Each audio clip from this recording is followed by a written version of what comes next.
Si hay una idea común a casi todos los episodios de este programa, es una defensa de las reformas que aumentan la libertad y la igualdad de los ciudadanos y que resultan en una mejora de las instituciones esenciales de una democracia liberal. Por lo mismo, aquí hemos mostrado preocupación cuando esas instituciones se degradan. Mi invitado de hoy lleva mucho tiempo compartiendo esa preocupación. Sevan Raptan es el seudónimo, o nombre de pluma, como dice él, de un abogado madrileño con casi 30 años de carrera. Aparte del ejercicio de la abogacía, escribe artículos en diversos medios como Jotdown, Letras Libres o El Mundo. Mantiene también un conocido blog de temática jurídica, Las Cuatro Esquinas del Mundo, y ha publicado el libro Atlas del Bien y del Mal en la editorial Planeta. Hoy hablaremos de los motivos del gobierno para no corregir algunas leyes disparatadas, de esas mismas leyes como pago de un peaje político para conservar la mayoría parlamentaria, de la reforma del delito de sedición y del delito de malversación, de todas las líneas rojas que se están cruzando y del declive institucional que ello genera, de las oportunidades perdidas para poner en marcha un verdadero proyecto político reformista y de qué forma un cambio generacional podría hacer que un proyecto así tuviera éxito en España. Gracias, como siempre, por las suscripciones en el programa y por la difusión y el apoyo que le dais. Os dejo ahora con Sevan Raptan. La mayoría de los artículos que te he leído últimamente, pero yo creo que hace tiempo ya, y yo creo que intento ver un poco entre tus entradas en tu blog, entre los artículos que publicas, etcétera. Yo creo que hay algo en común, que es algo además que tiene en común con este programa, ¿no? Que es esta preocupación por la degeneración, si quieres, o la decadencia de las instituciones. No una decadencia natural, sino a propósito de ciertas decisiones legislativas, jurídicas, etcétera, y que es bastante común en esta legislatura. Yo creo que, de hecho, esta decadencia se está acelerando, ¿no? Entonces, a mí me gustaría un poco, ¿cómo decir?, estructurar esta conversación que quiero tener contigo alrededor de este tema, ¿no? Por ejemplo, lamentablemente tenemos muchos ejemplos, podemos estar muchas horas hablando, ¿no? Aquí. Entonces, un tema que ya traté la semana pasada, ¿no? Con otra invitada, es esta cuestión de la ley del solo sí es sí, ¿no? Aquí lo que estamos viendo también últimamente es que hay tantos aspectos, pero bueno, por no repetirme un poco, ¿vale? Pero tú llévalo por donde quieras. Lo que hemos visto es que en lugar de ir para atrás y admitir unos fallos que son, si quieres, no ideológicos, sino técnicos, ¿no? Quiero decir que son evidentes, ¿no? Lo que hemos visto ha sido una salida en tromba del gobierno, una parte del gobierno, pero yo es que siempre digo el gobierno porque el gobierno es un órgano colegiado. O sea, no podemos, por mucho que lo intenten, no podemos dividir, no tenemos dos gobiernos, ¿no? Tenemos uno, ¿no? Entonces, por eso digo que una salida en tromba del gobierno diciendo que los jueces son unos fachas, que necesitan formarse, que los abogados son los abogados de los violadores, en fin, estas historias que si empiezas a leer entre líneas, son muy graves, ¿eh? Estas cosas, ¿no? Incluso esta cosa casi folclórica, dado el nivel de lo anterior, que los periodistas no deben informar sobre las peticiones de los abogados de los violadores. De nuevo, ¿eh? La frase se las trae, ¿no? Entonces, esto parece una especie de esta cosa del sostenella y no enmendalla, ¿no? Entonces, lo que te preguntaría, ¿por qué no se reforma? Si es evidente que la única solución, a no ser que se me escape algo, ahora nos dices, ¿no? La única solución es reformar la ley, ya está. Y luego, si quieres, unido con esto, un aspecto un poco más político. ¿Tú crees que creen ellos, los defensores de este engendro, por decirlo así, creen que pierden más apoyos reformando la ley? Algo para lo cual contarían, imagino, con el apoyo parlamentario del Partido Socialista, del PP y otros partidos, ¿no? ¿Creen que pierden más apoyos electorales reformando la ley que ignorando los hechos? Y hablo de hechos, ¿eh? A ver, por un lado está, digamos, la cuestión técnica a la que te referías. El problema de la cuestión técnica es que los problemas, digamos, de técnica jurídica que pueden haberse evidenciado en la redacción de la ley y en su aprobación son resultado precisamente de un diseño propagandístico de la reforma. Es decir, la reforma no se diseñó para mejorar el Código Penal, no se diseñó con la finalidad de que aquellas partes del Código Penal que pudieran haberse revelado, bueno, todo esto es discutible porque había ya además una jurisprudencia del Tribunal Supremo ya muy consolidada sobre el tema del consentimiento, sobre cuándo se produce, sobre si debe producirse siempre, sobre si el silencio, como este aforismo jurídico sobre el silencio y cómo debe valorarse el silencio a efectos de consentimiento, había quedado desterrado, yo creo, en la última jurisprudencia del Tribunal Supremo en materia de delitos contra la libertad sexual. El problema era que no se trataba de mejorar la ley introduciendo aquellos cambios que fueran necesarios. Por ejemplo, el famoso asunto de la sumisión química, que era un caso en el que todo el mundo estaba de acuerdo, porque el propio Tribunal Supremo lo estaba aplicando, por ejemplo, como violencia en el caso de los robos, sino que se quería vender que había un antes y un después, una especie de cambio histórico, de un volumen extraordinario que nos hablaba de un antes y un después. Antes las mujeres estaban sometidas a un código penal que es de 1995, que reflejaba esta visión heteropatriarcal de la sociedad. Y ahora, por fin, llegaba la igualdad al Código Penal, llegaba el consentimiento al Código Penal. Y claro, el problema es que para que se vendiera esto tenían que introducir una serie de cambios muy sonoros. Y el cambio fundamental era este de que todo era violación. Pero ¿qué ocurre? Que cuando tú defines un montón de conductas diferentes que tienen una gravedad diferente, que atentan de manera diferente a los diferentes... hay un bien jurídico protegido único, que es la libertad, pero por otra parte hay situaciones muy diferentes. No es lo mismo que estamos hablando de personas adultas, por cierto, hombres y mujeres. Es una de las cosas que siempre se olvida en materia de libertad, de los delitos contra la libertad sexual. Los delitos contra la libertad sexual defienden a los hombres y a las mujeres, no solo a las mujeres. Pero también estaban los delitos contra los menores, etc. Entonces, como se tenía que vender esta imagen de que era necesario eliminar la diferencia entre el abuso y la agresión, y que era una cuestión muy importante, muy trascendente eliminar esto, y que además había que introducir por vez primera los delitos en el ámbito, digamos, del consentimiento, cuando esto ya era así. Ese punto de partida propagandístico impidió el que la ley fuera buena, porque cuando tú quieres cambiar algo para hacerlo mejor, puedes ir, en todo el proceso legislativo, puedes ir introduciendo matizaciones, puedes ir escuchando al que te dice, cuidado con esto, que puede haber aquí una equivocación, cuidado con aquello, pero si el punto de partida es un punto de partida puramente propagandístico, te encuentras con que todo el trabajo legislativo que se hace a raíz del anteproyecto es un trabajo destinado a que no se note precisamente ese error de partida. Y como se trataba de eso, se llegó a una situación que en mi opinión es alucinante, que es que en el anteproyecto había una rebaja general de las penas que partía de una idea que yo creo que es común a muchos juristas, muchos de ellos del marcado corte progresista, que es una idea antipunitivista. Nuestro Código Penal, nuestro derecho penal es demasiado intenso sobre todo en las penas de prisión. Entonces, nos encontramos con la paradoja de que para evitar los efectos que luego al final se han producido en gran medida, esas rebajas de penas que estaban previstas en el anteproyecto directamente se suprimieron en las horquillas más altas. ¿Y qué sucede? Que nos encontramos con que para que no se note que la ley está mal diseñada y tiene un problema, digamos, de origen, pues nos encontramos con que todo el trabajo legislativo va dirigido a salvar, digamos, la cara de los que habían iniciado la reforma.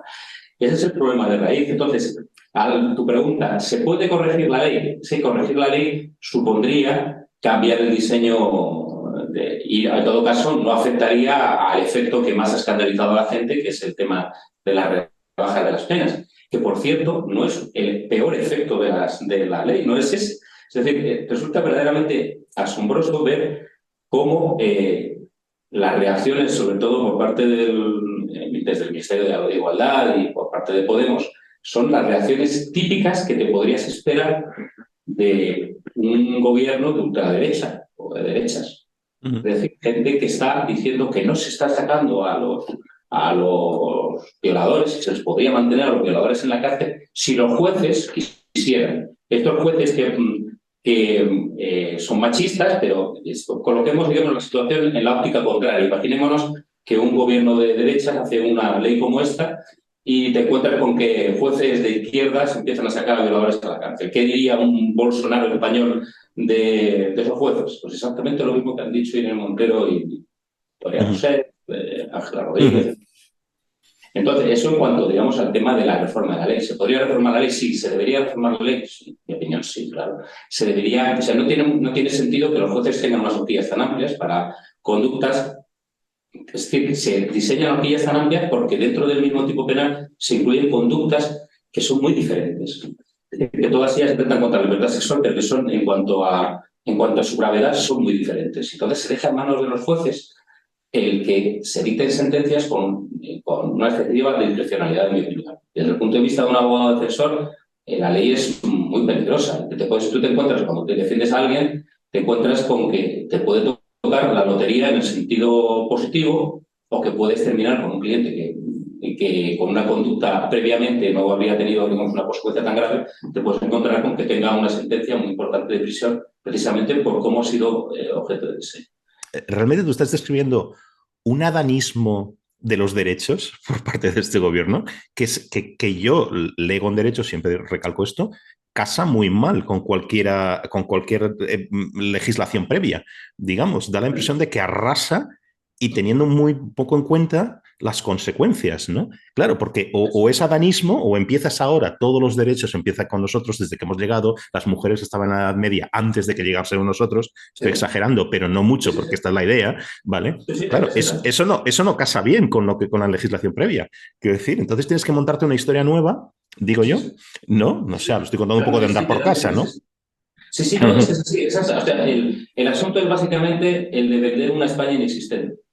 Es Claro. evidente que la España del año 2018 podría tener sus defectos, podría tener sus cosas buenas, sus cosas malas. Tú puedes tener un determinado programa ideológico, pues en esto ese es el juego normal y corriente. Pero lo que no, si tú quieres construir poco más o menos que en 2018 hay una especie de tiranía, por decirlo de alguna manera, como podría, por ejemplo, decir un comunista tradicional. Un comunista tradicional llegaría al poder y diría, no, es que se decía que hay democracia en España, pero realmente no hay democracia, ¿no?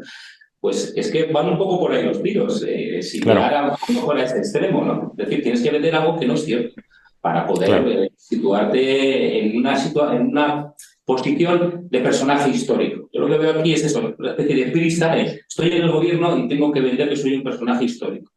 A diferencia de lo que para mí es el modelo del buen político. El modelo del buen político, sobre todo en un país con una cierta estabilidad y con unas ciertas instituciones, es aquel que mejora lo que existe sin hacer demasiado ruido. Ese es el buen político. No el que aparece, digamos, pegando patadas a las sillas y a las puertas y dice esto hay que cambiarlo por completo y entonces lo termina produciendo un estropicio como ha ocurrido en este caso.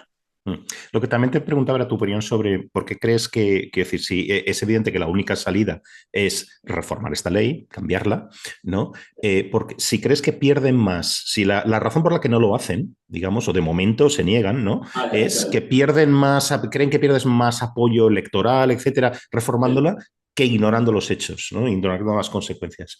Yo creo que el problema es que reformar la ley es reconocer abiertamente que efectivamente era una ley propagandística que surgió en un momento de indignación popular alimentada por los medios, alimentada por los políticos, con ocasión de la famosa sentencia de La Manada, en la que parecía que se había dejado en libertad a un grupo de violadores cuando se los había condenado a un montón de años de prisión y que además fue luego modificada por el Tribunal Supremo y dio lugar a una sentencia que tendría la misma pena con la sentencia actual. Entonces, como vendieron eso, vendieron esa situación, vendieron esa reforma histórica, pues claro, admitir una reforma ahora supondría reconocer que todo ese discurso que han estado vendiendo durante casi 3 años, 2 años y pico, porque es falso. Yo creo que esa es la razón fundamental. No creo que lo vayan a modificar, A por lo, supuesto. a lo que me refiere también con esto, es lo que subí hace mi pregunta, es que, quiero decir, estos casos, digamos, que parecen que son los que más alarman, no lo sé, alarman entre comillas, ¿no?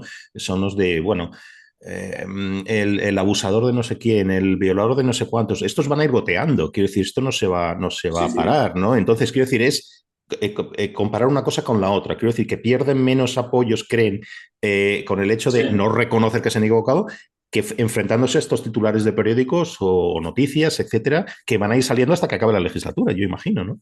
Bueno, a ver, va a haber una explosión de asuntos ahora, porque ahora es cuando se van a revisar las condenas de la gente que esté en prisión, luego seguirán apareciendo asuntos de personas que han cometido hechos con la legislación anterior a los que se juzgue ahora y que los tribunales van a tener que hacer una valoración de cuál sería más favorable, si la ley anterior o la ley...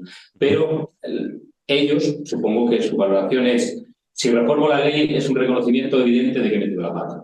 Si no reformo la ley, siempre puedo vender que la culpa es de los jueces machistas y de los abogados de los violadores. Es decir, pueden seguir con esa, al menos una parte de su público, no sé si muy importante o poco importante, no sé hasta qué punto estas cosas pasan realmente factura en los sectores que puedan votar a Podemos. No, la verdad es que no lo sé, no soy sociólogo, pero yo creo que pensarán que es mejor seguir adelante e insultar a todo el mundo, llamar a todo el mundo machistas y como están haciendo. O sea, han seguido aquí, naturalmente, manipulando cosas, mintiendo. Bueno, mentir tampoco es una novedad. Llevan a lo que mentir habitualmente. O sea. ¿Te suena el nombre de Ronald Sullivan?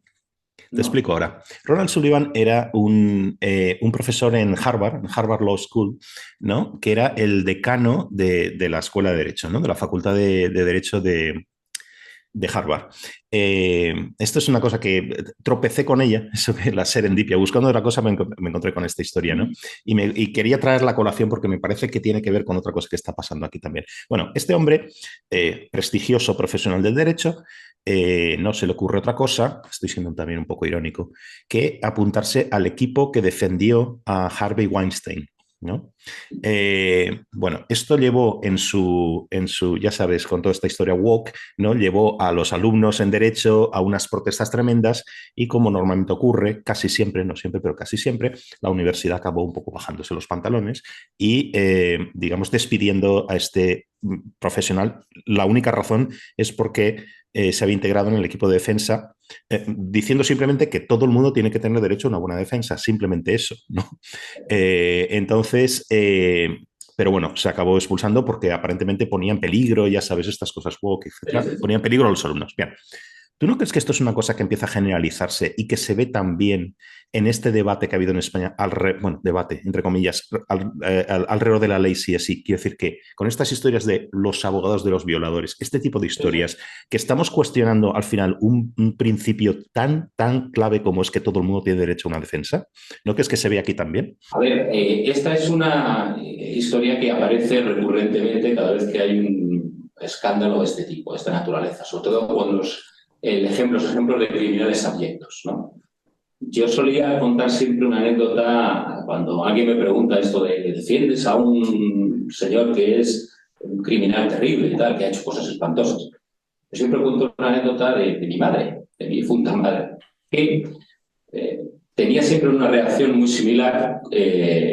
Y además es que me hacía mucha gracia porque lo vi muchas veces a lo largo de los años, ¿no?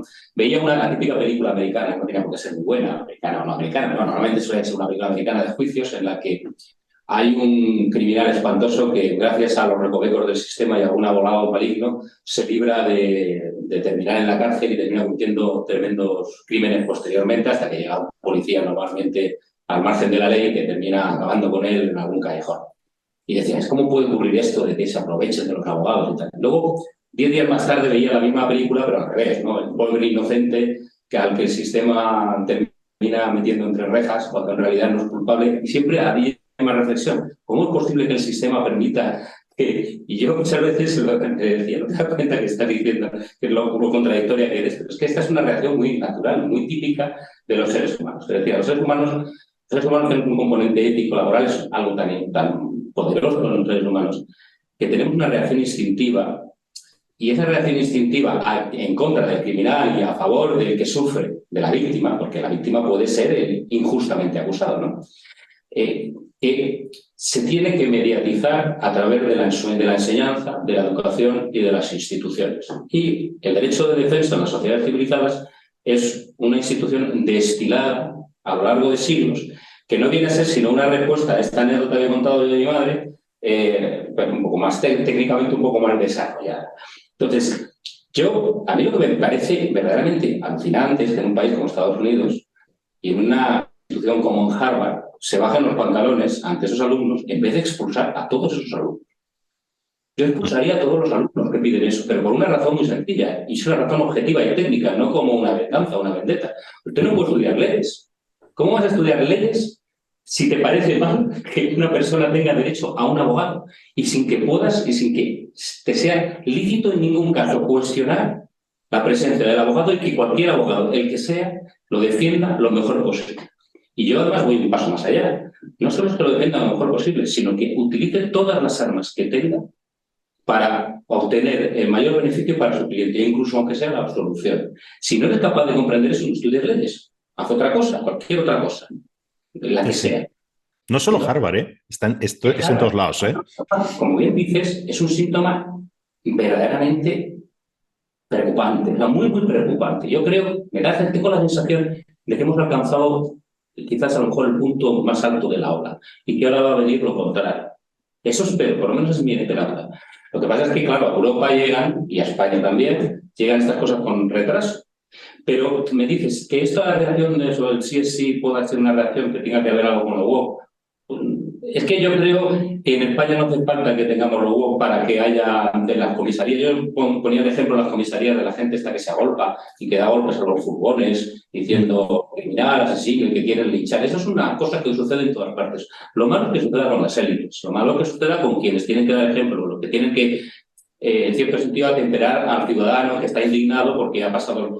Eso es lo problemático. Lo problemático es que desde las más altas magistraturas del gobierno, incluso personas con formación jurídica, se utilicen esas expresiones, abogados de violadores, con una evidente intención peyorativa, siendo Claro.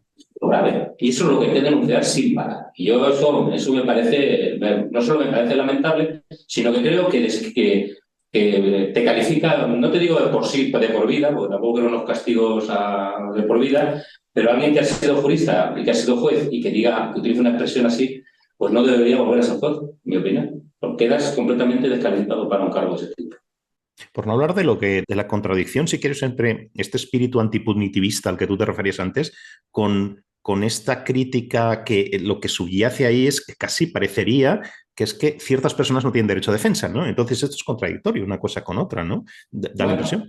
ahí está la típica, como digamos que muchas veces la izquierda utiliza determinadas banderas, pero a la vez las introduce, digamos, dentro de su discurso generalizado. Entonces hemos visto cómo aberraciones de tipo jurídico, persecuciones a los disidentes, se han mostrado con la mayor ferocidad en regímenes de izquierda. Siempre es algo perfectamente razonable. Es como esto de que la República Alemania estuviera dividida en República Federal y República Democrática y que la que era una República Democrática de verdad fuera la federal.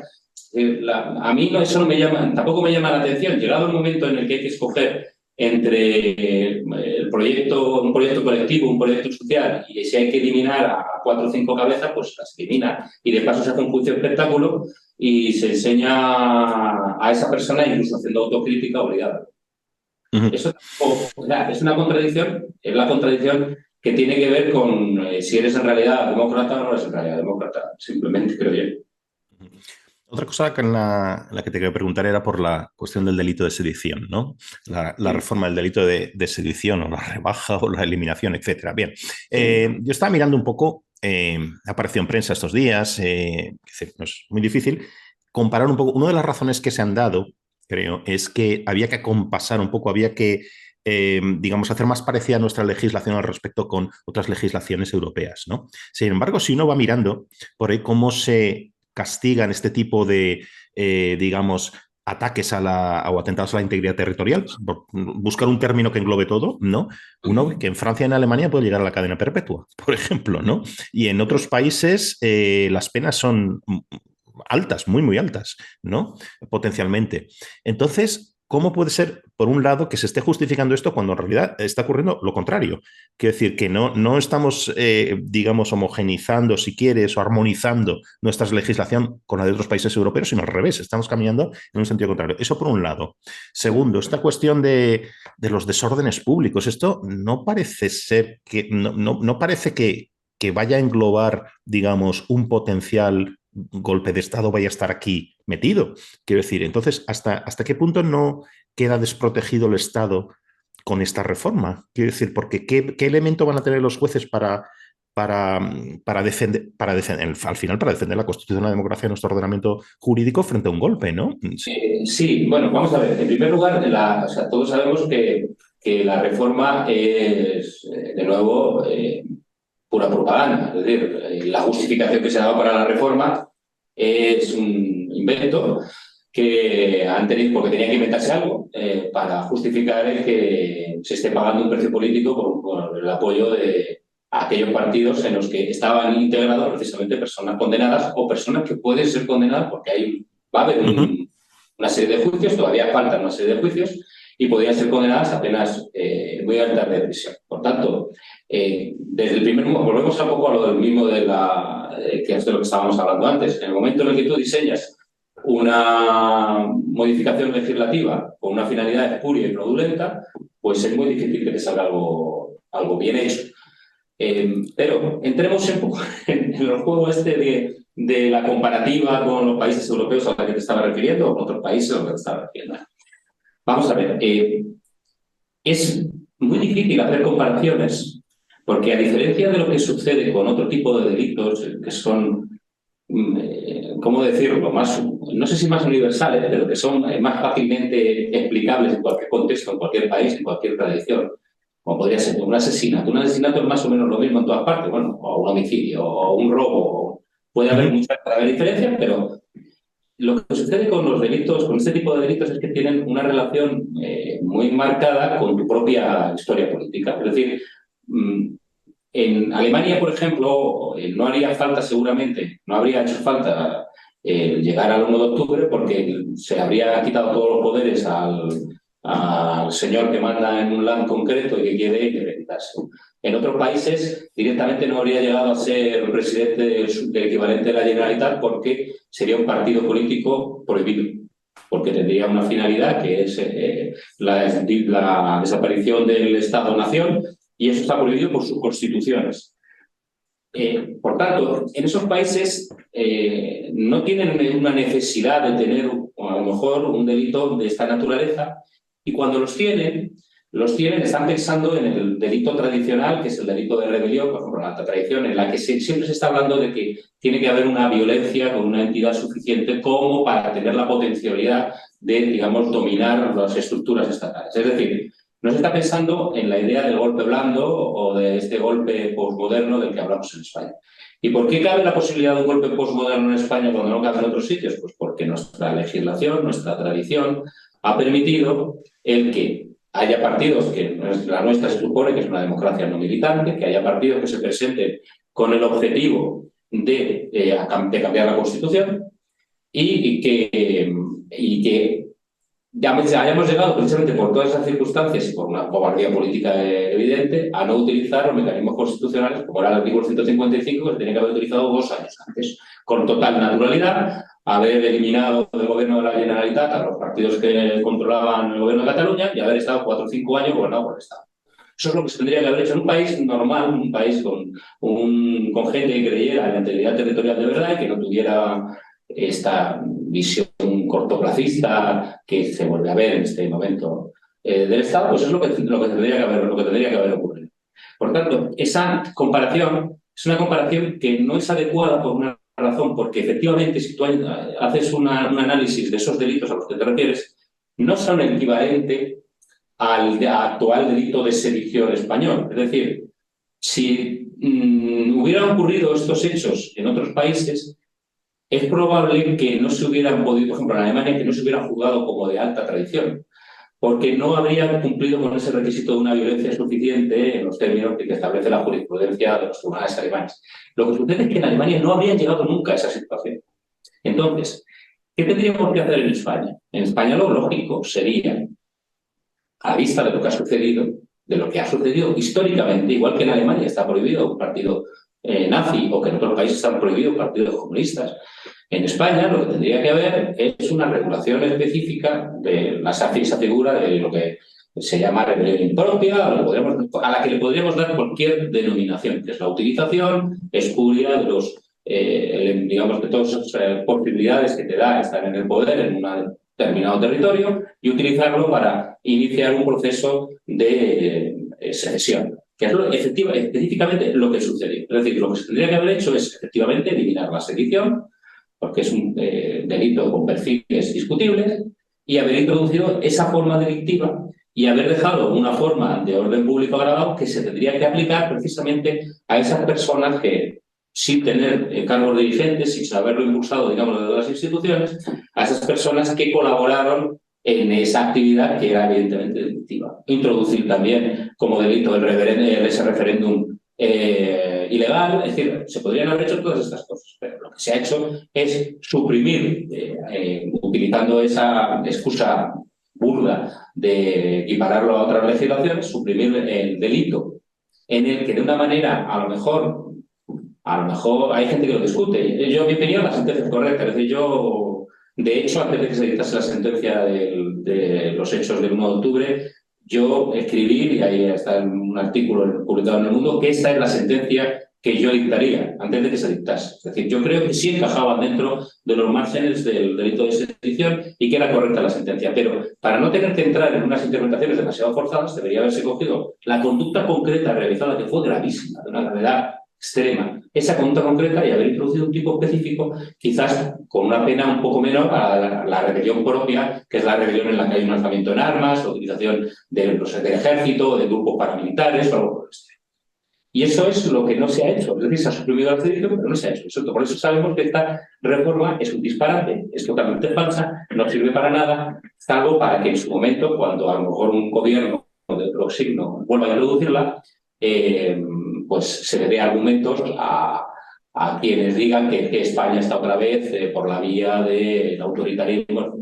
Es un error en el sentido contrario a lo mismo que a lo que sucedió con la ley Parot, por ejemplo. Es decir, soluciones ad hoc, que sea, en el caso de la ley Parot fue una solución ad hoc para que no saliera gente de prisión. En el caso de la suspensión de la sedición es peor todavía, porque es una decisión ad hoc que se hace para mantenerte en el gobierno y para que te conseguir la paqueta por unos presupuestos. Esto que estabas diciendo, este tipo de medidas también existen en muchos otros países. Quiero decir que Portugal mismo, por ejemplo, no admite los partidos que funcionen cuyo programa sea la separación de una parte del territorio. Por ejemplo, Portugal sí tiene ese tipo específico de utilización fraudulenta de las instituciones. Pues es de los pocos países que tiene una figura similar a esta que yo propongo que se introdujese. Puede que con esta reforma que va en marcha acelerada, ¿no? ¿Puede que esto afecte a una posible sentencia del Tribunal Europeo de Derechos Humanos respecto a las condenas del Procés y afecte en un sentido de, por ejemplo, si esta ley si esta reforma se acaba aprobando y aplicando, entonces el Tribunal Europeo de Derechos Humanos podría acogerse a esto diciéndoles si las condenas han sido demasiado elevadas, digamos, y sería una especie de bofetón jurídico para España. Otro más, que casi aquí lo peor sería la matraca que nos darían después con el España autoritaria, ¿no? Los de siempre. Sí, a ver, no sé, es difícil adivinar. No debería, en principio, pero vía proporcionalidad es un argumento, claro, que es difícil que siendo un juez de Estonia no te influya el que ahora alguien te diga, pues es que el propio Parlamento español ha admitido que las penas que aquí se establecían, que eran penas muy elevadas, pues ahora no deberían ser tan altas y las ha rebajado a la mitad. Pues hombre, yo creo que sí que es difícil que vía de ese aspecto, digamos, de la proporcionalidad, no pueda no tener efecto. No lo sé, la verdad es que no lo sé. No debería, pero sí, claro, sin duda. A ver, al hacer esto le están dando argumentos al que dice que se había castigado excesivamente, que se había afectado a derechos fundamentales, etc. La cuestión del delito de malversación, también la reforma que parecía que iba lanzada, ¿y por qué se ha parado? Porque da la impresión de que se ha parado ahora, ¿no? Había diversas formas, digamos, o sea, diversas propuestas de cómo reformar esta cuestión, pero parece que de momento esto no va a salir adelante, de momento, ¿no? Entonces, ¿por qué crees que es? Ya que estaban lanzados con cualquier otra cosa, ¿por qué no reformar esto también, no? Yo creo que la razón ha sido lo que ha sucedido con la reforma de la ley en materia de delitos contra la libertad sexual. Es decir, que se haya beneficiado a muchísima gente y que se iniciase un chorreo de gente, el alcalde del pueblo tal, o el ministro tal, o este que se ha llevado dinero, el otro que no sé qué, el que ha beneficiado a un constructor. Yo creo que van por ahí los tiros, el que hayan tenido miedo a las revisiones de sentencia que podía beneficiar a gente de todo tipo. Porque es que uno de los problemas que tienes cuando reformas una ley, cuando reformas el Código Penal, es que es muy difícil prever todos los casos concretos en los que ha habido sentencias. Hablamos de miles de sentencias, con miles de circunstancias concretas, situaciones de concurso de leyes, de concurso de delitos, que hay una persona que está condenada con una determinada atenuante o con una determinada agravante. Entonces, hacer esos cálculos y calcular qué va a suceder en todos los casos es muy difícil, que es en gran medida lo que ha pasado con esta ley, ¿no? Que pensaban, si mantenemos las penas más altas, nadie se va a beneficiar. Era un error evidente. Pues yo creo que van por esos tiros, que no querían añadir al escándalo que se había producido con el tema de la ley esta del CSC, añadir ahora el que corruptos variados de diferentes partidos se beneficiasen de la reforma. Y esa es la razón de que lo hayan parado. Yo creo que no hay otra. Hay otras, digamos, esta decadencia o ataque, ya no sé cómo un poco llamarlo, al Estado de Derecho, que viene muy directamente, a ver, todo esto viene, como tú decías, ¿no? Es un pago, podemos llamarlo un pago de peajes, digamos, ¿no? Sostener un gobierno, cualquier otra cosa, ¿no? En general esto es bastante común, ¿no? Hay que pagar peajes a cada uno de estos partidos que están, digamos, que permiten una mayoría parlamentaria en estos momentos, sin cuyo concurso, pues no estaría esa y se acabaría la legislatura, ¿no? Pero uno que a mí me parece especialmente sangrante son todos los pactos que ha habido esta legislatura con Bildu, por ejemplo, ¿no? Esto era una línea roja hasta esta legislatura, ahora ya no. Tenemos múltiples ejemplos de que esta línea roja se ha superado, ¿no? Y últimamente, por ejemplo, parece que este plan, la expresión no es mía, pero me parece afortunada por lo que describe, ¿no? Este plan Bildu gobierno de cambiar presupuestos, apoyo a los presupuestos por salida de presos, por ejemplo, parece que va viento en popa, por decirlo así, ¿no? Otra cosa que hemos visto hace muy poco, no sé si ha sido esta semana o la anterior, fue la cuestión de la petición de Bildu de expulsar la Guardia Civil de Navarra, ¿no? En el control de tráfico, etcétera. Bien, Sí. pero bueno, en cualquier caso es así, ¿no? Una expulsión de unas funciones que tenía hasta ahora, ¿no? Estas cosas son muy, es decir, no ocurre, podemos ver, esto es lo que ha pasado, se expulsa a la Guardia Civil porque lo ha pedido Bildu. Esto se ve claramente, quiero decir, que no hay ningún esfuerzo por ocultar nada, ¿no? Entonces, de nuevo, un poco lo que me parece paradójico es que no se piensa en las consecuencias políticas que tiene esto, electorales, pero a lo mejor, siendo ya muy cínico y casi muy pesimista, es que el cálculo es que no va a tener ninguna consecuencia, lo cual no lo puedo entender muy bien. ¿Tú cómo lo ves? Yo tengo otra hipótesis A ver. que creo que cabe en este caso. En un momento determinado, el PSOE se dio cuenta de que si desaparecía el terrorismo, podría terminar controlando el territorio del País Vasco y de Navarra con el apoyo o apoyando a la izquierda de esos lugares. Es que la izquierda de esos lugares, que en la medida es una izquierda que está relacionada con el terrorismo, que tiene una relación más o menos cercana con el terrorismo a quién nos estemos refiriendo. Y lógicamente el terrorismo se mantenía, esto ahí roja era que estaban matando o estaban bombas y que no se podía pactar con gente que o justificaba o apoyaba ese tipo de conductas.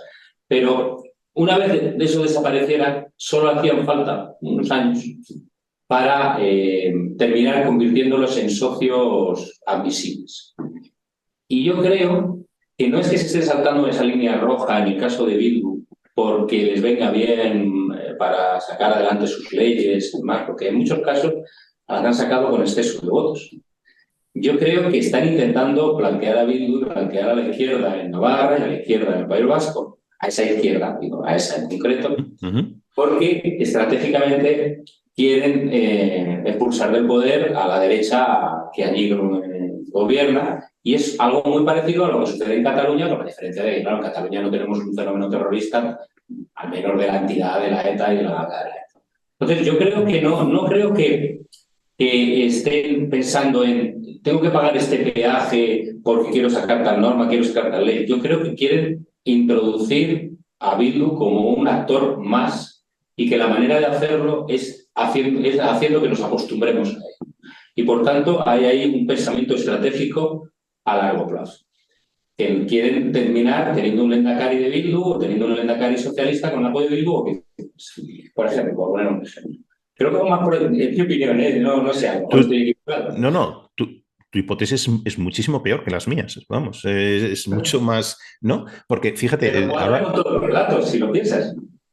pero claro, pero aquí es que entonces ya te llevas por delante muchas otras cosas. Quiero decir que es que el Partido Popular y el PSOE han sido los que han puesto más muertos entre Eso los es. políticos, ¿no? En, la historia, en estos 40 años de terrorismo de ETA. Y ahora estoy recordando, no recuerdo su nombre, igual tú sí lo recuerdas, es la viuda de un político asesinado del PSOE que dijo en un, no sé si a la prensa o en un congreso, lo que sea, dijo, el PSOE hará cosas que nos helarán la sangre, ¿no? Sí, ¿No? sí, sí, nada, no recuerdo ahora mismo el apellido. Sí, y es exactamente esto, ¿no? Quiero decir que es que aquí no solo vas en contra de una, si quieres, vamos a llamarlo así, una decencia, digamos, de la decencia que todo el mundo podemos entender, sino que vas en contra también de una historia en la que han puesto muchos muertos, ¿no? Entonces, me parece alucinante, quiero decir, me lo puedo creer Sí, totalmente, o sea, tiene todo el sentido de lo que estás diciendo, pero casi hiela la sangre pensarlo, ¿no? Pienso. claro, es que, a ver, para mí el elemento ahí fundamental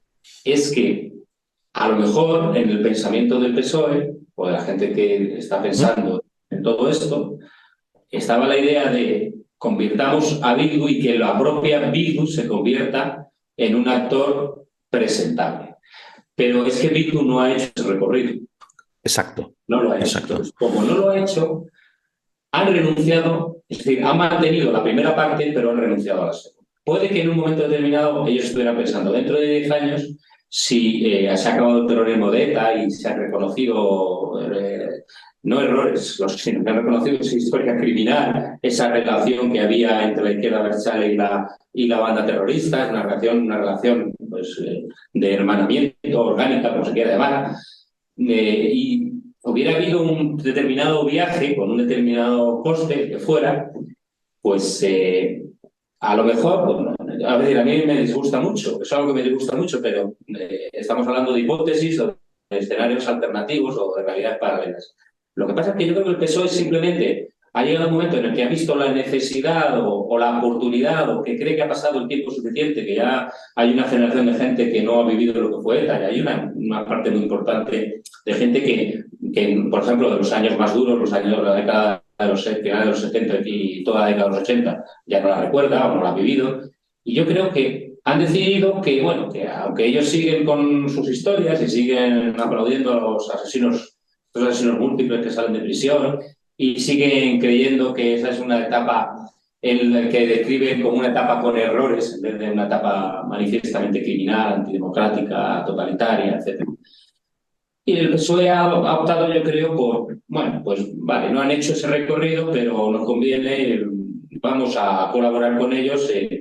Y algo de eso, se ve, por ejemplo, para mí hay síntomas muy evidentes de que esto que estoy diciendo tiene sentido, como por ejemplo la idea esta de que la transición pudiera haber terminado cuando empieza a gobernar el PSOE. Es decir, esa Otro ejemplo idea de de, adanismo, ¿no? claro, ¿no? Y la idea esa de que se reconozca como víctima a personas cuando ya Ah, han vale. intentado. La ley de memoria histórica, sí, sí. Vale. A eso me refiero, es decir, ¿eso qué sentido tiene? Pues, no, yo creo que es otra manera de introducir subrepticiamente este discurso de, bueno, vale, sí, ETA ha matado a 1000 personas, pero bueno, a lo mejor pues, había algún tipo de justificación o yo qué sé, han dejado de matar, bueno, no queríamos que volvieran a las instituciones. Estas cosas que se les escuchan a los dirigentes del PSOE. Y no, sí, claro que queríamos que dejaran de matar, pero hombre, no, tampoco queríamos que dejaran de matar para ponerles estatuas, ni para darles cargos, ni nada, para nada por el estilo. Queríamos que dejaran de matar porque matar está mal. O sea, Entonces, yo tengo la sensación, no sé si acierto o me equivoco, pero yo creo que, a diferencia de lo que puede ocurrir en otros casos, por ejemplo, yo creo que lo de la sedición es un caso claro, en mi opinión, de pagar un peaje político. Hay pagar un peaje para tener unos votos, porque no creo que de eso saquen en especial beneficio. A lo mejor puede que el PSG lo pueda tener alguno, pero yo no creo que creo eso ahí me concuerda mucho más lo que hablábamos antes, ¿no? Que necesito en un momento dado, pues bueno, como te necesitan en otras ocasiones, ¿qué hace falta? Una carretera por aquí, una inversión allá, que te apruebe tal ley, bueno, pues vale, pues te lo pago, aunque eso sea malo para España. En el caso de Bildu yo tengo la sensación, no sé si me equivoco, ¿no? Pero vamos, esa es la sensación que tengo. un artículo tuyo que estuve leyendo hace poco, es un artículo de hace unos meses, creo que de febrero, publicaste en El Mundo, ¿no? Creo que con ocasión de este fiasco en la votación de la reforma laboral, creo, ¿eh?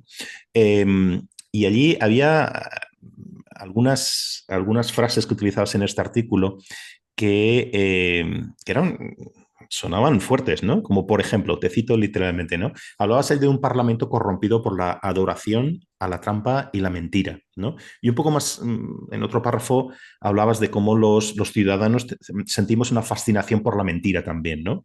Entonces, ¿qué querías decir con esto, ¿no? Y yo no sé si ahora piensas igual con todo lo que está cayendo o incluso piensas que esto es todavía está más justificado, ¿no? Explicarlo así, ¿no? Sí, a ver, yo tengo un problema con España y con los españoles. Y es que una de las cosas que, o sea, hay cosas que odio de una manera furibunda y una de las que más odio es la mentira. Sin embargo, creo que los españoles tenemos demasiado apego. Somos muy tribales. Eso tiene un lado bueno, nos hace más simpáticos normalmente con los que nos rodean. Los círculos familiares suelen ser más amplios que los de otros países.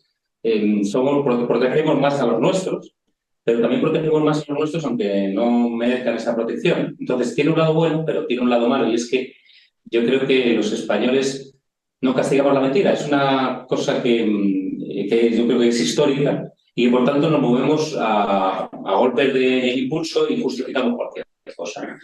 Y el problema es que tenemos unas cortes, tenemos un parlamento, el último parlamento que tenemos ha instalado en la presidencia del gobierno a una especie de gigante de la mentira. Y eso es muy peligroso en un país como España, en el que deberíamos hacer una quizá pedagogía de a lo mejor de generaciones para ir renunciando a esa adoración que tenemos por los hombres fuertes, aunque nos mientan a la cara. Y esa justificación de la mentira cuando viene de los niños. Hay una respuesta muy típica en cualquier discusión con un español cuando tú reprochas algo a alguien que es de la cuerda de esa persona, ¿no? Tú dices, es que tal persona ha hecho tal cosa. Y la respuesta típica del español es, y esa otra persona, pensando que a lo mejor es de tu cuerda o es amigo o lo apoyas, es acuérdate lo que hizo también esa otra persona en aquel otro momento. Es decir, echarnos las mentiras a la cara. Tenemos un comportamiento muy tribal. Somos muy tribales. La nuestra sociedad es muy tribal. Y la mentira exige un grado de racionalización y un grado de generalización que no se da con naturalidad. Y por eso es tan peligrosa la deriva que se ha producido en los últimos años. Teníamos ese problema y los problemas históricos de España son problemas en los que nos cuesta mucho ir trabajando y hay veces que entramos en épocas buenas en las que parece que vamos en la buena dirección, en la dirección correcta y nos hemos cambiado, nos hemos vuelto para atrás, por decirlo de alguna manera. Y la mentira es corrupción. Cuando no es corrupción porque no cabe ninguna discusión racional basada en la mentira. Si tú y yo estamos aquí hablando y nos dedicamos a mentir, no vale una de dos, o simplemente estamos manteniendo una discusión para que lo vean terceros y para ver que los tuyos te apoyen a ti y los míos me apoyan a mí, o si no es una discusión que no lleva a ningún sitio, no lleva a ningún lado. Está desde el primer momento, está destinada al fracaso. Y este gobierno y este parlamento es un gobierno y un parlamento que se han aficionado a la mentira, que la están justificando o sea, con unos niveles de una grosería que yo creo que casi histórica, al menos en los últimos 40 años. Supongo que iban por ahí los tiros cuando esta frase que me has extraído, no recuerdo exactamente el contexto en que la decía, pero bueno, irían más o menos, supongo que irían por ahí los tiros. ¿Es que hay algún límite o todo vale concreto, en España ahora? ¿Hay algún límite o todo vale por mantener el poder, seguir en la Moncloa, intentar aplicar partes de tu programa político, etcétera? Todo eso que parece que cohesiona a esta mayoría parlamentaria que tenemos. Bueno, yo creo que sigue habiendo límites porque seguimos teniendo instituciones, sigue habiendo, pero se están erosionando de una manera acelerada. Por eso España debería castigar a este gobierno y a los partidos que lo sustentan. Yo no digo más. No digo que a la gente aquí la gente debería ejercer su próximo derecho de voto para expulsar del poder a este gobierno, que es un gobierno nefasto e instalado en la corrupción. A eso me refería antes con la mentira, instalado en la corrupción. todo vale. Yo no, están sobrepasando todo tipo de límites, pero como hay instituciones, yo me imagino que todavía hay límites. Es decir, con ciertas derivas son muy peligrosas porque tú sabes por dónde empiezas, pero no sabes dónde terminas. Es decir, nadie se hubiera imaginado en el año 2010 una invasión al Capitolio. No Ujú, creo que nadie se lo hubiera imaginado. Ni ujú. aquí, ni allí. No sé si algún... Normalmente lo que se imagina de estas cosas son esas personas que están mal de la cabeza. Y sin embargo se Sí, produjo. sí, Y es un sí. hecho de una gravedad extrema. Entonces, las naciones tienen que reaccionar frente a estas situaciones, a estos síntomas de degradación. Y en España estos síntomas de degradación ya se están produciendo. No ha habido una invasión del Congreso de los Diputados, pero hay sí que ha habido una degradación de las instituciones muy, muy evidente. Entonces, el mecanismo que tenemos es expulsar este gobierno del poder. Sí que no ha habido un asalto al Parlamento, pero sí ha habido mucho rodeo al Congreso, por ejemplo. No es lo mismo, pero eso es una Bueno, deriva peligrosa, ¿no? Quiero decir, porque cuando empiezas a poner en no es lo mismo, pero cuestión, además, ¿no? sí, además es que era un partido, el momento en el que se produce el rodeo del Congreso, era un partido minoritario, todos los demás, o sea, parecía que estábamos ante, bueno, sí, un movimiento como Hmm, ha habido tantas veces ocurrido en Europa o en otros países. Es que asaltar al Congreso proviene, digamos, una parte, al menos una facción muy importante del partido que estaba apoyando en ese momento al que era todavía presidente de los Estados sí, sí, Unidos. sí, Es sí. decir, esa es la diferencia, por eso es tan importante. A mí no me preocupa que haya movimientos radicales, que haya movimientos populistas, me preocupa cuando llegan al poder, cuando controlan las instituciones y cuando los partidos que deberían estar en contra de eso se venden a ese tipo de proyectos. Es decir, en España, la reacción natural, España es un país centrado, yo creo que la mayoría de la gente no quiere esto. La mayoría de la gente quiere que los partidos se entiendan, que nos movamos dentro de las reglas, dentro de la ley. Los españoles en general somos relativamente, o sea, con nuestra historia, pero somos bastante respetuosos de la ley, al menos mientras tengamos miedo de que nos pillen. Y digo esto porque hay países en donde hay personas, movimientos que son manifiestamente, abiertamente contrarios a la ley y están dispuestos a sufrir las consecuencias de incumplir la ley. En España no. Somos un país bastante sumiso con el poder, se ha demostrado Eso es, durante la pandemia. Eso es una eso evidencia. es. Nadie salía a la calle. Hubo 15 días de abril, yo recuerdo haber ido en el coche por temas profesionales y no ir desde mi casa hasta mediados, a mitad de Serrano, que son como 14 kilómetros, prácticamente no ver ni un coche. No, hemos sido de una obediencia extrema. Somos un país con ciudadanos muy obedientes en general de las instrucciones y de las leyes. Entonces, el peligro de verdad es cuando desde el poder se están utilizando este tipo de instrumentos y están degradando las instituciones. Ese es el problema fundamental. No es tanto la existencia en este caso de Podemos, la existencia de cualquier otro movimiento que pudiera ser de corte populista. Y yo no, límites al partido actual, pues, hombre, no me voy a poner a pensar en si tienen líneas rojas, porque han roto tantas. La verdad es que sería casi ingenuo pensar que no puedan hacer una barra basada dentro de unos meses. Lo único que nos queda a los ciudadanos es echarles, no queda otro remedio. Pero además es que todas estas, todo esto es como tú lo estás poniendo, este tipo de transacción de qué necesito yo para mantenerme en el poder, pues cambiar esta ley o darte esta otra cosa o reformar esta otra, o ponerte una carretera, como tú decías, pero la mayoría de estas barrabasadas, por utilizar tu palabra, eh, la ganancia es a corto plazo, pero la destrucción puede ser quiero decir, y la decadencia puede ser a Sí. muy largo plazo. Quiero decir que esto no es una cosa que en el momento en que, imaginemos que hay una sustitución del partido en el poder, viene la oposición, lo que sea.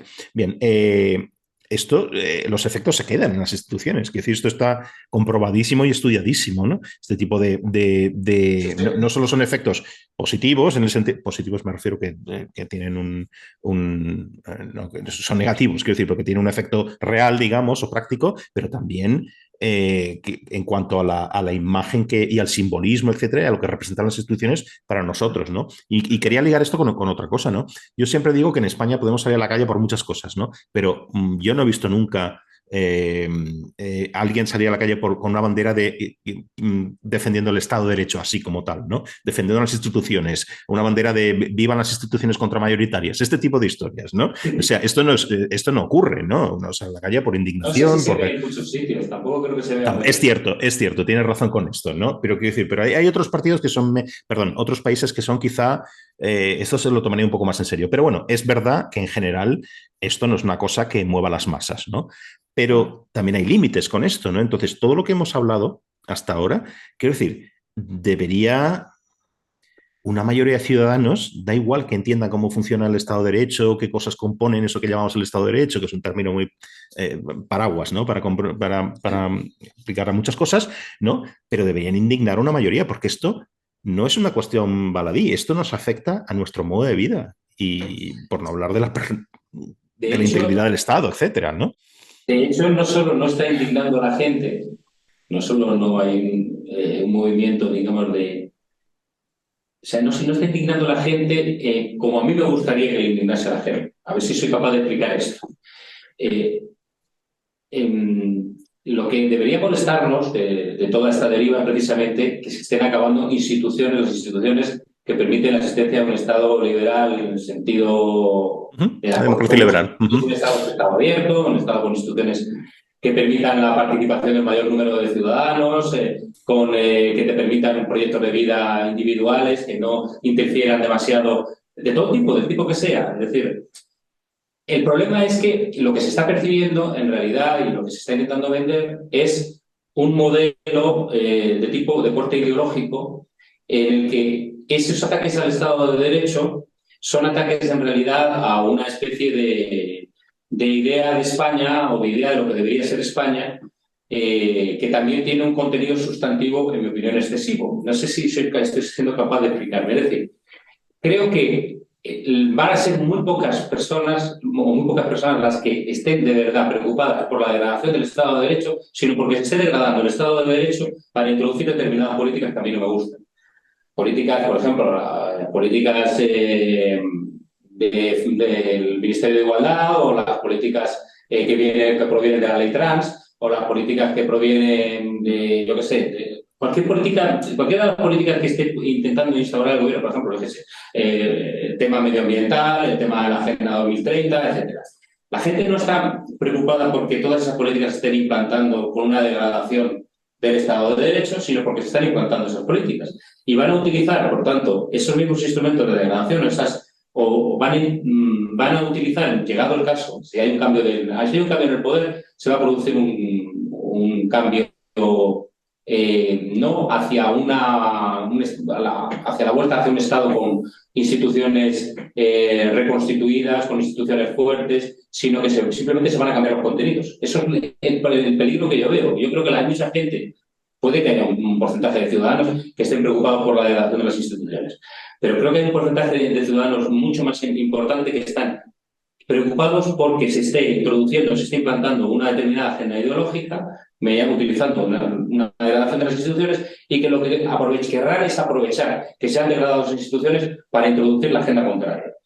O al menos va a haber un porcentaje muy importante de ciudadanos que vayan por ese sitio. Y eso es algo muy peligroso porque te enlaza con lo que estabas antes diciendo. Cuando tú destruyes determinadas prácticas, determinadas instituciones, es muy difícil reconstruirlas. Volver a coger ese camino de reconstruirlas requiere, para empezar, una cierta unidad en el discurso.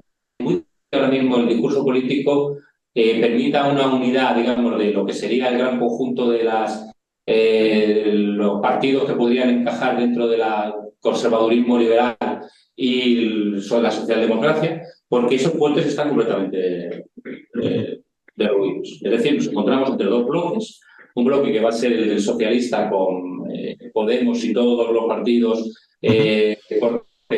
nacionalistas, secesionistas, etcétera, y luego va a haber un bloque que va a ser el bloque PP-Vox, porque Ciudadanos es un partido, bueno, sin enterrar todavía, porque no se producen las elecciones, pero bueno. Y entonces, claro, ¿quién va a reconstituir esto de lo que estamos hablando? Esto solo se podría reconstituir con un pacto de Estado que que pudiesen realizar, por ejemplo, PP y PSOE, pero es que eso es imposible, porque Sí. el PSOE ahora mismo es una farsa, es decir, no se puede, con este PSOE no se puede pactar nada. Haría falta un cambio total, no es que tampoco tenga mucha fe el PP, ¿entiendes? No es una cuestión de...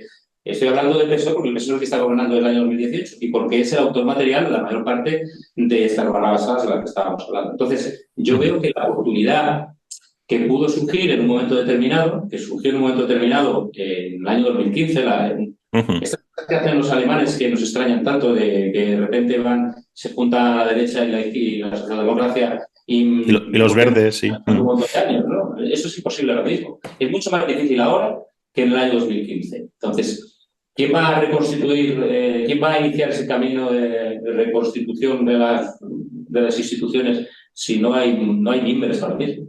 Entonces, el futuro es muy negro durante un tiempo, en mi opinión. Sí, y lo que creo que apuntabas veladamente o no tan veladamente, quiero decir, es que también aquí estamos hablando mucho de la izquierda, etcétera, pero es verdad, porque están en el gobierno, ¿no? Pero es que el PP tampoco tiene una trayectoria histórica de mojarse con las reformas que necesita el país, tampoco, ¿eh? O sea, que es esa No, estela no, no. también.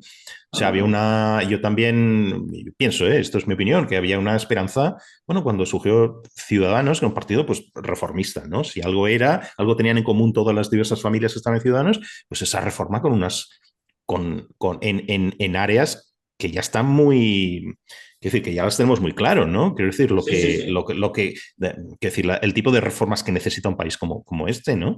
Y eso enlaza, si quieres, con un poco con la última pregunta que te quería hacer, ¿no? Y es que, a ver, por dar un poco de luz o de optimismo a esta charla que hemos tenido, que este catálogo de problemas, ¿no? Que tenemos, pero ¿tú en qué crees que consistiría lo contrario de lo que estamos hablando, ¿no? O sea, un esfuerzo, perdón, un refuerzo del Estado de Derecho. ¿Qué reformas son necesarias? Sé que aquí la lista puede ser interminable, ¿eh? Pero es decir, ¿qué elegirías tú como prioridad? No sé, la transparencia, el refuerzo de lo que está siendo atacado ahora, o qué es lo que qué dirías que necesitamos?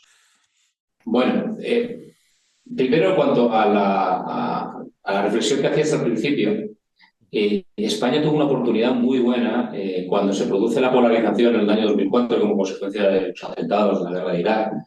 Cuando nace Ciudadanos, había una oportunidad histórica para que se hubiera creado en España un espacio de centro reformista que hubiera sido útil y que tendría que haber tenido una señal de identidad muy características, muy claras, de una cierta radicalidad en la defensa de determinados principios, que tiene que ver precisamente con la segunda parte de tu pregunta. Es decir, ese tendría que haber sido el programa de un partido que habría tenido que ser un partido diseñado para simplemente dar el poder a aquel partido que, en cierto sentido, en gran parte, hubiese ido aplicando ese tipo de reformas que lentamente, de una manera muy pausada, hubiera ido mejorando nuestro país. Esa oportunidad se perdió en aquel momento y yo no sé si es una oportunidad que va a volver a aparecer. Quizás sí, no sé, a veces los países nos sorprenden, a veces cabe la posibilidad de que de repente surja un movimiento ciudadano de gente hastiada y asqueada por esta situación de enfrentamiento permanente y de deterioro de las cosas más evidentes, de los principios más evidentes que llevan a la gente a vivir en común y en paz. Ahí no soy pesimista, quiero decir, yo creo que esto ha sido un poco casi una cosa guadianesca, ¿no? O sea, este tipo de proyectos con diversos nombres llevan apareciendo desde la transición. Lo que pasa es que yo creo que es muy difícil y no sé por qué, bueno, sospecho, tengo mis ideas, por qué es tan difícil meter este proyecto o sea, que se asiente en España un proyecto de centro reformista, en el sentido que lo estamos describiendo, ¿no? Porque parece que aparece y desaparece por las razones que sean, ¿no? Con Ciudadanos parece que es como cuanto más llegó a sentarse, pero este asentamiento fue muy fugaz. Quiero decir que ahora, como tú estabas diciendo, pues mira, Ciudadanos es un cadáver político. Es así, no es otra cosa, ¿no? Entonces, yo no sé si es en parte porque los españoles son muy poco liberales, lo que tú estabas describiendo Sí, antes, sí. ¿no? De una democracia liberal, y históricamente esto siempre ha costado mucho, ¿vale? O no sé si es porque no hemos dado con la tecla de cómo meter esta cuña en un mercado político que cuesta mucho entrar, ¿eh? También por muchas razones, ¿no? Por el Sí. sistema electoral, por la estructura mediática, tampoco me quiero meter en esto, que esto sería otro debate, pero también de enjundia, ¿no? Quiero decir, que tan pegada a los medios, a los partidos, ¿no? Entonces, cuesta mucho por muchas razones, ¿no? Y encima, si no lo haces demasiado bien, pues cuesta todavía Sí. más, ¿no? A ver, yo por la experiencia que tengo del momento, o sea, Ciudadanos, en mi opinión, pudo representar eso durante poco tiempo, muy poco tiempo, en Ujú, contra de lo que ujú, se haya pensado. En su caso, durante en el momento de su nacimiento, durante unos meses. ¿Por qué digo esto? Porque, de nuevo, el problema es que Ciudadanos tenía un programa político que fue utilizado como bandera por gente que no tenía el nivel suficiente y que no tenía tampoco no creía realmente, muchas de esas personas no creían realmente en eso que se suponía que estaban defendiendo. Entonces, los partidos son organizaciones terribles. En ellos prosperan las peores personas y las personas más valiosas normalmente salen huyendo a las primeras de cambio porque no están dispuestos a sacrificar sus vidas por un navajeo permanente, constante, unas luchas internas que son normalmente tremendas y feroces. Entonces, cuando Ciudadanos nace con un proyecto que tenía toda la lógica en ese momento, pero fue capitaneado por personas que no creían realmente en él. Ese es el problema fundamental. Es decir, tendríamos que contar con una especie de milagro y que ese milagro fuera un núcleo duro de personas que estuviesen dispuestos a mantener a flote un proyecto de esta naturaleza a largo plazo, sabiendo que seguramente en sus primeros momentos sería muy difícil que obtuviese beneficios y que prosperase. Y eso es algo muy, muy complicado en España, porque la sociedad española es una sociedad, la sociedad civil española tradicionalmente es de una debilidad tremenda. No nos gusta asociarnos, no nos gusta ujú. juntarnos con los demás, no nos gusta escuchar a los demás, no nos gusta reconocer errores, somos siempre los más listos, los más inteligentes, nos parecemos a los sicilianos esos del gato pardo, pero somos dioses, siempre tenemos razón, no nos podemos equivocar nunca. Entonces, la experiencia, si tuviera que hablar por mi experiencia personal, veo muy, muy complicado que incluso o sea, hay personas muy valiosas que tienen Ujú. estas ideas que podrían ponerlas en común, pero creo que se juntarían con ellas seguramente las personas que están dispuestas a utilizar su tiempo y suficientemente como para tomar el control de ese movimiento, echarían a las otras, se convertirían en una cáscara vacía, que es lo que le pasó a Ciudadanos en gran medida, creo yo. Yo, bueno, quiero aclarar que yo de la segunda parte hablo muy poco porque lo conozco por algunos amigos, pero no sé cómo funcionaba, digamos, sobre todo en el nivel ejecutivo más alto. No, o sea, a lo mejor es verdad que sí que había gente muy valiosa a la que no dejaron hacer lo que debía hacer. No, eso no puedo, digamos que ahí no puedo entrar en demasiado detalle. Entonces, cualquier reforma en España necesitaría cambiar a los españoles. Y eso, por eso yo muchas veces también insisto tanto en la gente más joven, en la educación. Me gustaría que hubiera una generación de gente joven que renunciase a pensar en las pensiones de jubilación, cosas así. Es decir, ahí tienden muy rápido a apuntarse a movimientos que no les interesan a ellos como jóvenes. Es nuestra única esperanza. Yo creo que nuestra única esperanza es esa gente de entre 20 y 35 años que tiene que vivir todavía, que tiene muchos proyectos y que quiere tener un país donde llevarlos a la práctica, un país estupendo, en el que se vive muy bien, pero en el que las instituciones no acompañan. No acompañan para crear empresas, no acompañan para muchísimas cosas, para tener una vida familiar razonable. Y mi única esperanza es esa. Yo creo que es que hubiera un grupo de gente, es decir, que nos echasen de una vez por todas a todos los ancianos y hubiera un grupo de gente joven, pero de gente joven no como la que fundó Podemos. Es decir, de gente joven que tuviese esa mentalidad y que fuese capaz de hacer un proyecto un poco más a largo plazo, porque la gente más mayor pues ya estamos a la vuelta de muchas cosas y no creo que, aunque pudiésemos colaborar en algo de este tipo, tuviésemos en realidad la fuerza suficiente como para llevarlo a la práctica. Por eso, cuando hablas de qué habría que hacer para regenerar España, se te ocurren mil cosas que se podrían hacer para regenerar España. Pero la primera es tener gente que crea en ese proyecto a largo plazo. Aunque hay gente que crea en un proyecto a 10 años, a 15 años, a 20 años, ya no digo a más. Y si no tienes ese tipo de personas es muy difícil llevarlas a la práctica, porque al final luego te llegan siempre los apretones, ¿no? Llega la elección, tienes que conseguir los votos, tienes que conseguir el escaño y eso es muy complicado luego mantenerlo a la larga. Y para eso, para tener un grupo de gente que pudiera creer eso, tendrías que tener una masa de españoles que te pudiese apoyar durante un determinado tiempo. Y yo creo que esa masa de españoles sí existe.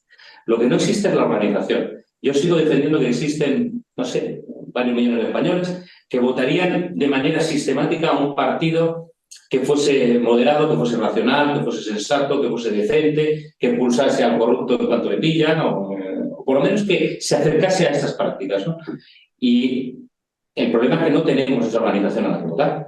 Y sin tener esa organización es muy difícil luego influir en un gobierno en el que puedas ir introduciendo una agenda regeneracionista, porque el ejemplo más evidente lo tenemos en las últimas elecciones. En 2018, la apuesta del PSOE de Pedro Sánchez podría haber sido perfectamente el gobierno con Ciudadanos. ¿Por qué no optó por el gobierno con Ciudadanos? Pues porque su diseño lo tenía en otro sitio y sabía que sus votantes no iban a castigarle. Y yo creo que está acertando, y naturalmente porque quería venir a Podemos. Y también creo que le está saliendo bastante bien. Entonces, ¿qué es lo que habría que hacer? No es una reforma, yo no creo en una reforma concreta. Creo que nuestra Constitución, nuestra legislación está en general bastante bien. Lo que falla son las organizaciones políticas. Las organizaciones políticas son lamentables, todas ellas. Pues no sé si hemos acabado con una nota optimista o no, porque la verdad es que, desde luego, tener una masa crítica de ciudadanos, valga la redundancia, críticos, con todo lo que estamos diciendo, que apoyen a largo plazo medidas que parecen muy evidentes a cualquier persona racional, es desde luego mucho más difícil que tocar una ley o reformar otra, ¿no? Pero yo también estoy de acuerdo contigo que creo que existe esa gente, y que existe ya, y que Sí, no sí. tenemos esa estructura, ¿no? Como tú estabas diciendo. Quizá eso es lo que surjan este tipo de proyectos es lo más sencillo. Que sean útiles a ojos de estos potenciales votantes es una cuestión distinta, ¿no? Entonces, yo Sí, también cruce los dedos un poco, intento ser optimista con esto, porque yo creo que esta gente hay que somos muchos, si lo puedo personalizar en ese sentido, que sí. apoyaríamos este tipo de programas reformistas que pueden ser un poco a la derecha, un poco a la izquierda, en fin, creo que eso es un poco lo de Eso menos, es ¿no? igual. Sí, y ¿No? además, hay un problema y es que se ha introducido, es lo que a lo que me refería antes, no solo que España está más polarizada, sino que se ha introducido como consecuencia de todos estos años nefastos un cierto cinismo Ujú. que es un poco, que es bastante perjudicial para esto de lo que estamos hablando. Es corrosivo. Pero por la Ujú. cuenta que nos trae, pues deberíamos todos esforzarnos efectivamente en apoyar cualquier tipo de medida que veamos sensata, cualquier tipo de organización, de proyecto que veamos sensato y animarnos a participar en cualquier proyecto que un poco reúna estas características. Pero la fuerza tiene que venir, yo creo que tiene que venir de eso, de gente entre los 25 y los 40 años y si se animan, pues bueno, pues podrán contar seguramente con el apoyo de muchas personas, siempre que efectivamente sean muy rigurosos y muy serios en esto. Es decir, que no entren en el sabaneo habitual típico, digamos, de la política española, es decir, que no repitan los errores de otras organizaciones del pasado, porque ha habido movimientos, los movimientos que dieron lugar al nacimiento de Ciudadanos, o incluso en su momento el 15M, en el que había muchísima gente muy valiosa que fue deglutida y que ha desaparecido del escenario y ha quedado peor. Y Ujú. eso es lo lamentable efectivamente, bueno, pues seamos optimistas, intentemos Eso y es. esperar que eso pueda ocurrir en España, no sé cuándo, pero bueno, que no tarde Muy mucho. bien. Muy bien. Oye, pues muchas gracias por la conversación que hemos tenido, el rato que hemos estado charlando y bueno, ya nos veremos hasta otra. Y a ver Entonces, si nos vemos pronto. Muchas muy gracias a ti bien. por estar. Gracias.